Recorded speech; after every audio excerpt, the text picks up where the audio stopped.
It's the Real News Network. I'm Sharmini Pierce coming to you from Baltimore. The latest crisis spot for the global economy appears to be Italy. This week, the world's oldest bank, Monte dei Paschi di Siena, had to be rescued. Further, the Eurozone's recent stress test on banks showed worrying signs of the European financial crisis of 2011 still lingering 5 years later. Meanwhile, Latin America passed through an important period of economic growth between 2000 and 2015, but it is now facing new economic difficulties in countries such as Brazil and Venezuela, Argentina. The IMF, which for a long time served as the world's main enforcer of neoliberalism, last month signaled that neoliberalism might just be oversold. Apparently, neoliberalism has resulted in greater inequality and lower economic growth. Well, we are going to talk about all of this and much more with our very special guest here in our studio, Mark Weisbrot. Mark is the author of the recently published book, Failed: What the Experts Got Wrong About the Global Economy. Mark is the co-director of the Center for Economic Policy Research and is the president of Just Foreign Policy. He's also a syndicated columnist. Mark, I thank you so much for being with us today. Thanks, Sharmini. Great to be with you. So, Mark, I thought we would tackle your book in 3 segments. We'll take up Europe, and then in the second segment, let's do the IMF, and in the third segment, let's take up Latin America. Sure. Okay. So let's start with Europe first. Now, as I mentioned in the intro, Italy is going through a huge crisis, a banking crisis, and a long-term, actually a 6-year recession. And coming out of it is going to be difficult. What can we learn from this experience of Italy? Now, I know back in 2011, according to your book, you were still writing about the potential crisis Italy is going to face. So what did the European Union do to Italy to make sure that it would not come out of this recession? Well, the problem of Italy is the problem of the Eurozone. And it's not just these structural problems, people talk about having a common currency in countries that really may not have the qualifications to have that common currency. That is, they may not have, they have different rates of productivity growth, or they have other things that would put them out of whack, or they don't have a common fiscal policy to go with having a common monetary policy. And these things are true, economists point this out. But I think, and one of the reasons why this is becoming such an issue everywhere, I mean, you had Brexit, which is not, the people voted to leave the European Union in the UK, which is not even a member of the Eurozone. It's kind of ironic. They're not suffering the way Italy and Spain and Portugal and Greece have suffered from, being part of this failed currency union. And yet they voted to leave too, because these are questions of democracy and national sovereignty over economic policy. So I guess the most basic problem in the Eurozone and what makes it a special case compared to problems in other places in the world, the problems you mentioned in Latin America, is that they gave away their control over the most important economic policies that any government can have. And they gave it to the wrong people. They gave it to people who really didn't have their best interests at heart. And when I mean the most important economic policies, I'm talking about, well, first, your monetary policy, your interest rates and money supply, the things that the Federal Reserve decides for us here in the US. Well, the European Central Bank is deciding that for the European, and for the Eurozone, for the 19 countries in the Eurozone. And that is a very dangerous situation. And that's just one part of it. Of course, exchange rate. How does this manifest itself when you say it has given up control? We know that in years gone, in the past, before the Eurozone, countries like Italy and Greece, these were robust economic countries, in Spain as well. So what happened? What did they give up control of exactly? Well, when you join this currency union, you adopt this single currency. So immediately you don't have the ability to use your currency, your exchange rate, between your currency and other currencies in the world as a policy choice. That's kind of important right there because, for example, if you're running a trade deficit, one of the ways to reduce that is to devalue your currency, and then your imports will go down because they become more expensive, and your exports will increase because they become cheaper. So that's one tool of economic policy that you automatically don't have when you don't have your own currency. And of course, that was a problem too, because you had Germany still running these big trade surpluses, and then other countries were running deficits, and then they ran into trouble from that. But then you have, even more importantly, you have a central bank that you don't control. And the central bank is very important when you run into trouble. In Greece, for example, the European Central Bank did something that probably no central bank has ever done in the history of central banking. They actually, in order to try to force the Greeks to vote the way they wanted in the referendum on the austerity policies, they actually, and then, after they voted no, they shut down the Greek banking system. They caused a deep financial crisis deliberately to threaten, intimidate, and punish the Greek people for not accepting the decisions of the so-called Troika, and also I would add the finance, the Eurogroup of finance ministers.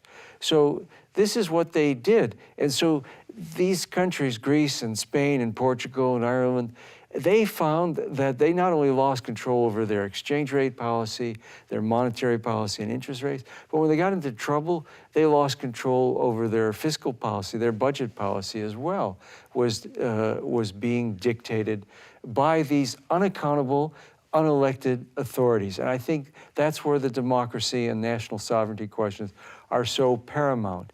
In theory, it wouldn't be such a bad thing to form a currency union.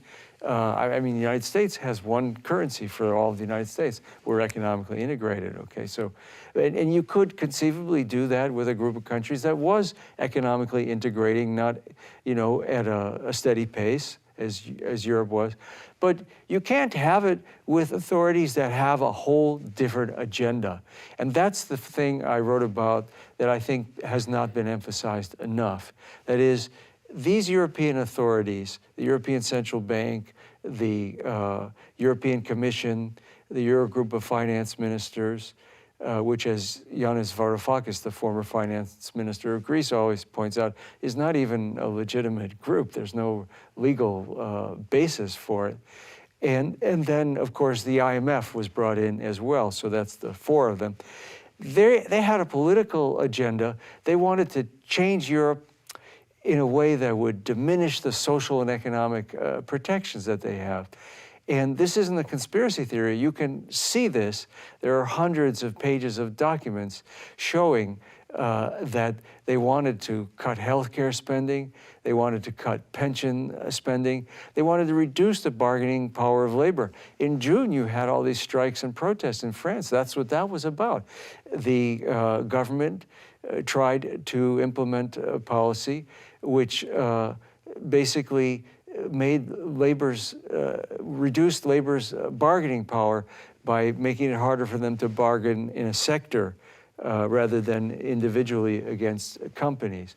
So this was done in Spain as well. So they had all of these changes that they wanted to make that would, redistribute income upward, obviously, and make Europe a lot more like the United States, a much smaller welfare state and much reduced social and economic protections. Mark, what's interesting about some of the countries you mentioned is Greece, for example. France has a socialist government. Greece has Syriza.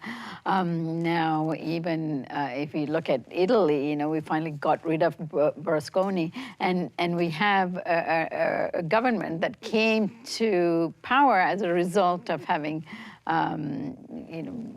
criticized the agenda of Berlusconi and corporate sector. However, they're highly unsuccessful in trying to change the psyche of how Eurozone is governed and their role in it. Why?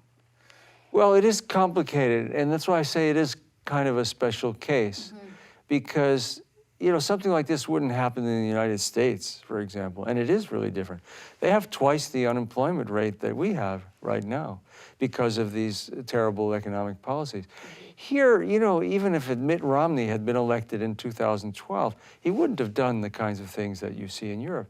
He would have wanted to get reelected. And that's why I say the democracy question is so important, because they're stuck in this thing. They really would have to leave the euro to fix these things in a reasonable amount of time. And you advocate that in the book, that in countries like Greece, you know, they might have been better off leaving the Eurozone. But is that feasible? I mean, obviously, these left governments didn't think that they could do it and manage it. So is that a reality? Yeah, I don't really say they should leave. I mean, I do say, and I think a lot of economists would agree, that Greece, for example, would have been much better off today if they had left back in 2010 when they were operating under their first IMF agreement that everybody at the time knew was just going to make things worse, and it did, and worse, and you know, 7 years of depression already. So you wouldn't have had that if they left, and that you can see by just looking at other financial crises in the last, you know, 20 years or more that involve devaluations, you know, because nobody suffers that long, you know. You can look at the Asian financial crisis, you can look at what happened in Argentina, and yeah, things do get worse before they get better, but in Argentina it was just a few months, and then they recovered very rapidly. So they're really stuck, you know. You know, you have this in the United States. Sometimes the Obama administration and people who support it will claim that they saved us from a Great Depression. Well, that's not exactly true. You don't get a Great Depression even from the bursting of an $8 trillion housing bubble like we had in the United States. You get it from repeatedly doing the wrong things over years at a time. That's what they're doing. So why don't they leave is the question, right? And that's complicated because it's political, and it also has to do with not understanding the economics. I mean, that's one of the reasons I wrote this book, was because I see, you know, all over the world, you see policy decisions that are made not only because the people making decisions have some combination of misunderstandings and bad intent, okay? They believe some of what they're doing, and some of they're doing for bad reasons, like in the Eurozone, but also because people don't really understand economic policy as much as they need to.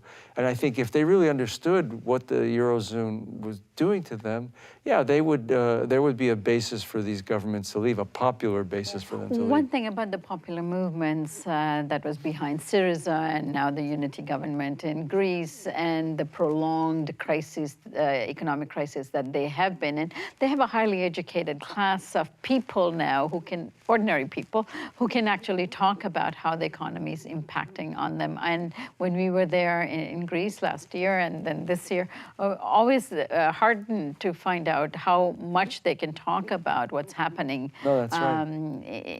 day to day in the banking system, or to their mortgages, or what's happening as a result of cutbacks and privatizations and so on. So it is creating a better educated working class and unemployed youth that are also coming into the fold of these protests. But they knew when they voted no to the referendum in Greece, the people knew what they were voting for might mean that they might be leaving the Eurozone. Well, it's not clear. I mean, that was June 5th, I think, of last year, and the people voted overwhelmingly, 61%, to reject the latest austerity package from the European authorities. But they didn't vote to leave the euro. They thought the government would go back and the European authorities would make some concessions. So you didn't have that. Now, I think, it's hard to say. I always hesitate to judge people in these situations. A very tough choice for Syriza in some ways. I think they should have gone in and say, we're not going to accept it, and then let the European authorities push them out. But they never really were going to do that. And I think once the German government and its allies and the whole European quartet realized they were never going to leave, they just crushed them. And, even President Obama was quite worried about Europe for a while, and he was putting pressure. I think there was a lot of indications that this government was putting pressure on the Germans not to push them out of the euro. But once he realized that they were never going to leave, then he didn't bother saying anything either that would pressure them. So that they had, I believe they had some bargaining power, but they never used it. So we don't know what would have happened if they would have actually said no.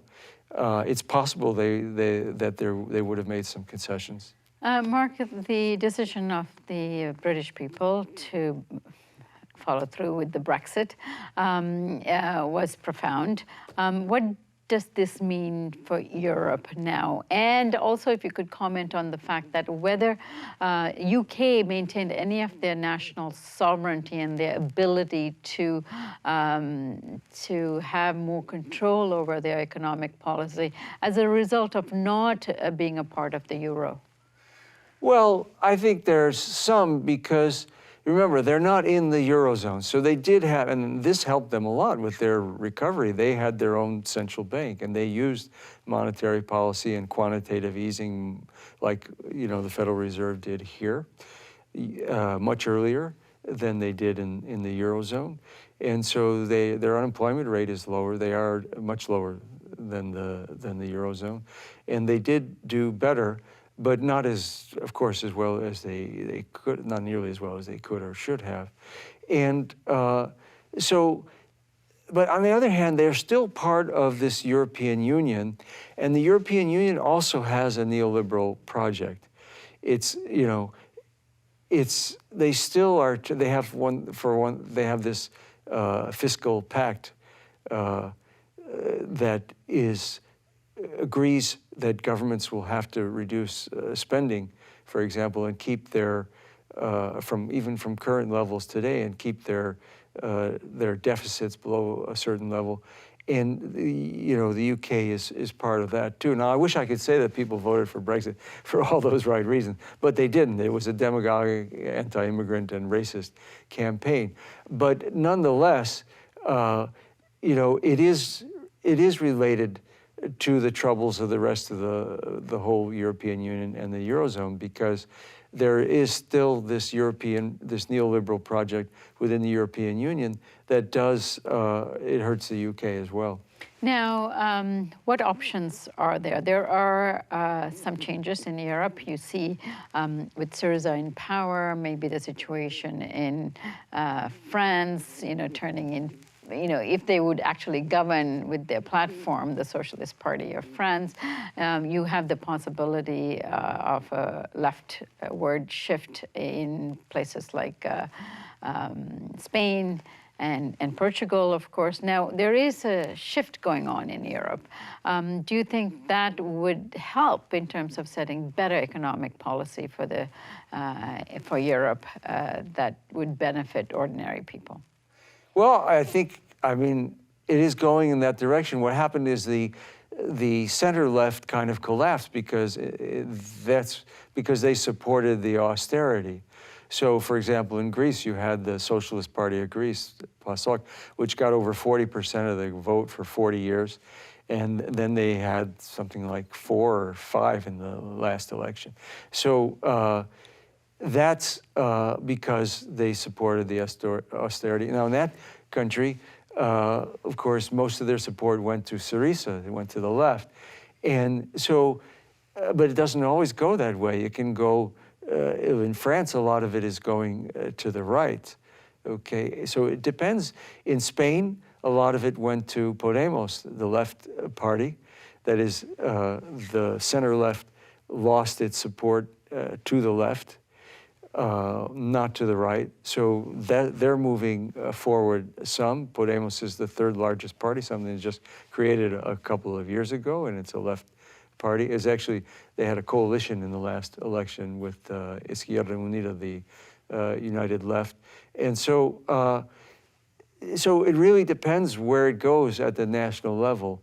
It depends what kind of leadership you have. You know, I think Spain and Greece both had some good leadership on the left that was able to pull the disaffected voters from the center left over to the left. I think it's going to have to change like that because the Eurozone is so structurally, I want to say corrupt, but it's as much an ideological and a power corruption as it is the influence of the big banks, for example. It's really so structurally neoliberal that you're going to have better governments in the individual countries that can really either leave or force it to be a different project. And finally, why is it in the interest of the Draghis of the world or the neoliberal champions in Europe, why is it in their interest to push back you know, the ordinary people and the basic economic rights that they should be allowed to the point that it is threatening the Eurozone itself? Yeah, that's a very good question. It's a complicated question because it isn't just the interests, for example, of the big banks. I mean, they lost a lot. They took a 50% haircut, you know, in Greece, for example, that they could have avoided. And if they had just made some concessions and restructured the debt back in 2009, it would have taken very little money, and they wouldn't have had they lose money too in this. You know, the stock market in Europe is way down. So it's not like the elite and the richest people in Europe are really benefiting from this terrible recovery as compared to the recovery we had in the United States. And I think it's because for both their own material interests, but also their ideological interests, they really want a different kind of Europe. They don't like the social Europe that people created over decades of struggle for a welfare state, for public pensions, for universal health care, for unemployment insurance and other job protection. They can't take all that away. I mean, but they're hacking away as much as they can because they have a whole set of arguments for why this is going to eventually produce something better. And some of these things they actually believe, and some of them they're doing because they have big corporations and banks that just want them. All right, Mark, I thank you so much for joining us. And let's continue talking about, in our next segment, the role of the IMF in terms of moderating and facilitating the global economy. Thank you. And thank you for joining us on the Real News Network.